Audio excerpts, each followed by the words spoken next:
सलीम-उल्लाह-सिद्दीकी आहियां ऐं सिंधी अदबी बोर्ड सां माशाअल्लाह काफ़ी अरसे खां वठी मुंहिंजो हिकिड़ो तालुक़ु रहियो आहे इल्मु अदब जे हवाले सां। ऐं जेको सिंधी अदबी बोर्ड जेको इल्मु ऐं अदब जे हवाले सां कमु कयो आहे, यकीनन उहो हिकिड़ो तारीख़ जो हिकिड़ो बाब आहे, सोनहरी बाब। ऐं ख़ासि करे हींअर सईद ज़मा साहिब जन जेको चैनल जे हवाले सां हिकिड़ी नई इजाद आंदी आहे ऐं हिकिड़ी नई कोशिशि साम्हूं आई आहे। ऐं इन सां असांजी उमेद आहे त नौजवान नसुल खे काफ़ी इल्मी लिहाज़ खां फ़ाइदो थींदो।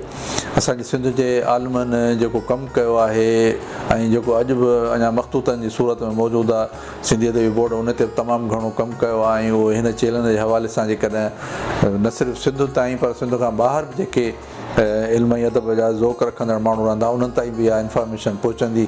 ऐं वॾी ॻाल्हि इहा आहे त इहो इल्मु इन लिहाज़ खां महफ़ूज़ थींदो वेंदो, छो जो जदीद दौर जी किताब बि पंहिंजी जॻह ते हिकिड़ी अहमियत रखे थो, किताब जी बि हिकिड़ी अहमियत आहे, पर किताब सां गॾोगॾु वरी अॼुकल्ह मीडिया बि हिकु अहमियत रखे थी।